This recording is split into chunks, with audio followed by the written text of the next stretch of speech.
Historiquement vôtre. Elle aime les abattis et la blanquette de veau, il aime les baronnes anglaises et les vieux manoirs à retaper, ou l'inverse. L'heure du choc a sonné entre deux visions du monde. Clémentine Portier-Kaltenbach affronte pour la 97e fois Stéphane Bern qui va tenter de gagner pour la 8e fois. Jouons à Bern to be Alive, le quiz aussi historique qu'impitoyable qui anime vos après-midi. Question numéro 1 pour vous, Stéphane.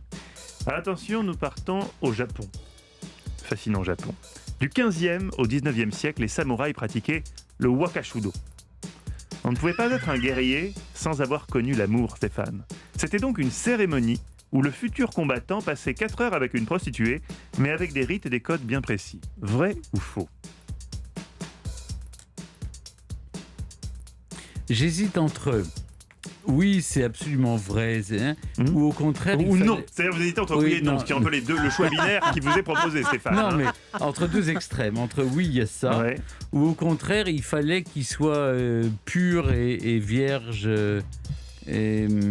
Pour tout vous dire, j'aurais pensé comme vous. Ouais. Ah, mais en même temps, c'est intéressant l'idée, parce qu'il y a l'idée du moine soldat, un peu comme le Templier.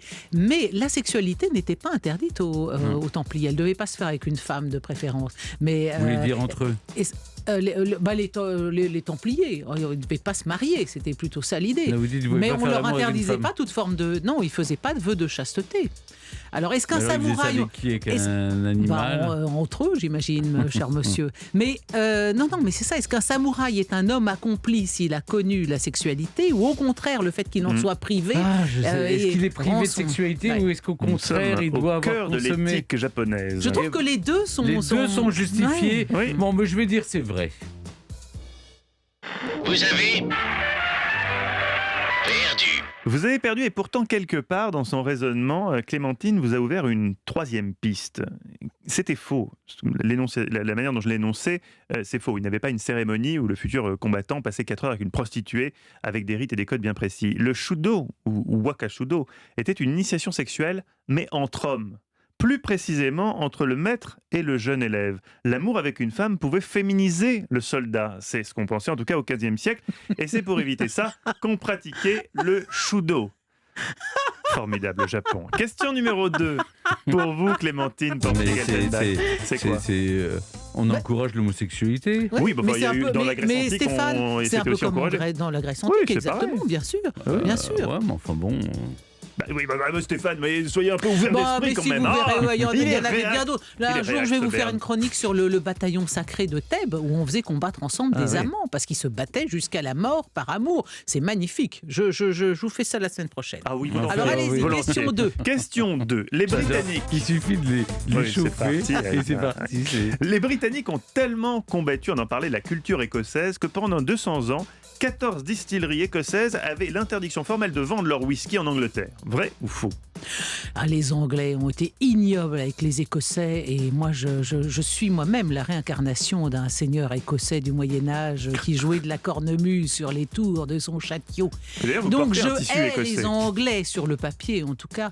Ils sont capables de tout et ils sont largement capables d'avoir interdit des distilleries écossaises d'ouvrir. Donc je dis oui. Vous avez perdu. Les Anglais sont capables de tout, certes, mais pas de se priver de whisky. Clémentine, en revanche, la cornemuse a été interdite 200 ans dans tout le Royaume-Uni. Elle a été classée comme une arme de guerre dès 1746. Oui, mais bien sûr. L'interdiction n'a été levée ça qu'en galvanise 1910. les troupes, la cornemuse. C'est fantastique. Alors pour l'instant, aucune bonne réponse dans ce quiz. Il va falloir remonter un petit peu la pente, les amis. Question numéro 3 pour vous, Stéphane. L'expression « délit de sale gueule » a longtemps été prise au pied de la lettre aux États-Unis et notamment à Chicago, où à la fin du 19e siècle, il existait une loi interdisant, je cite, aux personnes laides, mutilées et handicapées d'apparaître dans l'espace public. Vrai ou faux ? À quelle époque ? Nous sommes au 19e siècle, à Chicago. Ça serait épouvantable, dégoûtant. Les moches n'ont pas le droit de sortir dans la rue, Stéphane. Moi, je peux aller où alors ? Non, Stéphane, non, ne soyez pas comme ça. Ils cherchent le compliment. Mais c'est peut-être l'idée que la difformité doit être cachée, un petit peu comme Elephant Man, c'est-à-dire que c'est à la fois cruel, mais... Il y a une police des moches, alors pour décréter qui est suffisamment moche pour être exclu de l'espace public. Et qui toi, le gardien de la beauté, pour me dire que je suis moche ? Non, c'est-à-dire... Oui. Il y a peut-être ça, mais c'est mal formulé. Vous n'avez pas l'air d'y croire. Vous venez de dire que j'ai mal formulé les choses. La loi eût été mal formulée. À la rigueur, on peut, parce que qui décide qui fait le tribunal de la beauté? Quelle est votre réponse, Stéphane? Non, c'est non. Vous avez, vraiment, je suis désolé pour vous, encore perdu. Festival de la loose aujourd'hui. Oui, c'est vrai que... moi aussi, j'aurais répondu non, ça paraît trop gros. Pourtant, c'est vrai. En 1867, à San Francisco, puis dans de nombreuses villes des États de l'Ouest, ont été adoptées ce qu'on a appelé les ugly laws, les lois des moches. C'est une façon assez efficace de se débarrasser des mendiants et des personnes les plus démunies. Le but, je cite, préserver la qualité de vie des concitoyens, en espérant que le préfet allemand ne nous écoute pas, ça pourrait lui donner des idées. Ce n'est qu'en 1974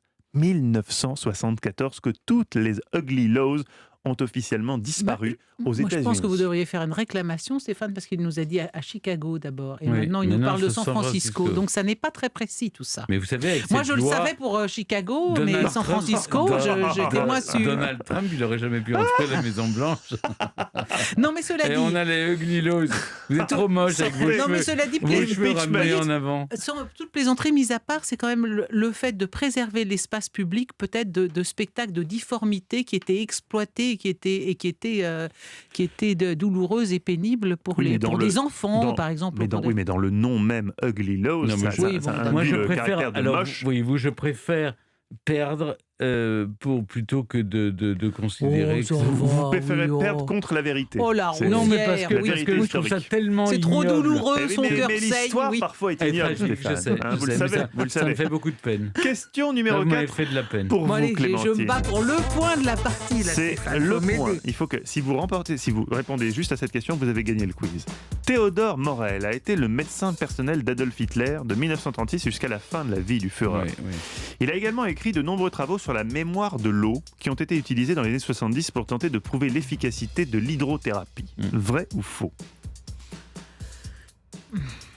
Ce type était complètement dingue. C'est lui qui a administré des piqûres sur piqûres de toutes sortes de cocktails à Hitler.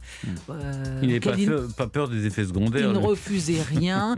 Et que, par ailleurs, il ait pu travailler sur autre chose entre deux picousses, je le crois volontiers. Pourquoi pas sur la mémoire de l'eau? C'est le côté écolo de toute cette clique nazie qui assassinait d'une main et réfléchissait à la beauté du monde de l'autre. Donc je réponds oui. Le raisonnement est imparable. C'est vrai. Vous avez encore perdu. Eh oui, c'est la totale. C'est la complète, la jambon œuf fromage de la loose aujourd'hui dans le quiz. Que des mauvaises réponses, Thomas. Et en plus, vous avez dit tout ce qui était vrai concernant ce médecin. Théodore Morel était adepte d'une médecine iconoclaste. Il n'hésitait pas à prescrire plus de 90 médicaments à la fois à Hitler, avec une grosse consommation de stéroïdes et d'amphétamines. Certains historiens ont même émis l'hypothèse qu'il faisait cela pour neutraliser Hitler. Nous allons... Vous imaginez si mais c'est un peu court, jeune homme, là. Et cette histoire de mémoire de l'eau, qu'est-ce que c'est alors? Allez-y. Ça, donc c'est totalement inventé. Non, la mémoire de l'eau, vous savez, il y a eu des études là-dessus quand même. Oui, ça mais existe, d'accord, mais est-ce que Théodore de Morel a fait travailler non, sinon vous auriez répondu juste. Sinon vous auriez eu un point. Là, je ne vois pas pourquoi c'était aberrant de penser qu'il pouvait travailler. C'était pas aberrant, mais ne demandez pas à Mathieu Noël. Alors on a quand même lui a mis des réponses, mais il ne connaît pas du tout. C'est vrai. On doit avoir la dernière question, puisqu'on est à égalité dans la loose. Alors attention. Attention, Stéphane, vous avez intérêt à répondre juste à la dernière question, sinon je ne vais pas vous épargner. Question numéro 5, elle va vous départager. C'est notre fameuse question de rapidité. 3 propositions, vous attendez que je les ai énoncées. Je suis le dauphin de la place Dauphine et la place Blanche à mauvaise mine. Je suis le dauphin de la place Dauphine et la place Blanche à mauvaise mine. Vous avez reconnu les... Mais hélas pour vous, pas la question, Stéphane. Vous avez reconnu les paroles de la célèbre chanson de Jacques Dutronc. Mais pourquoi le poète surréaliste André Breton surnommait la place Dauphine le sexe de Paris? 3 propositions. 1, à cause de sa forme. 2, car elle donnait sur la rue anciennement appelée du tire-boudin. Ou 3, parce qu'il y avait un marché de poissons très réputé. À cause de sa forme. À cause de sa forme. Eh oui, la rapidité. Vous avez dit 1. Il a dit 1, première réponse. Oui, mais Ah, vous mais l'avez non. dit après Clémentine. Mais non. Et ça, ils sont formels en régie. Ils sont formels. Ils sont J'adore formels. ce jeu. À cause de sa forme, c'est dans son recueil de textes La Clé des Champs en 1953 qu'il utilise, sacré André Breton, cette expression. Et en effet, sa forme triangulaire, la scène qui se sépare en son sommet, peut faire penser à un sexe féminin, surtout quand on est un poète surréaliste ou quand on est un gros obsédé Je suis un comme peu André gênée parce Breton. que Stéphane a quand même dit un à peu près au même moment. Non, mais c'est pas possible. Vous êtes la seule participante Non, à un mais quiz à vous tirer des balles dans le pied. Laissez tomber, Clémentine. De toute façon, ils ont décidé de faire ma peau.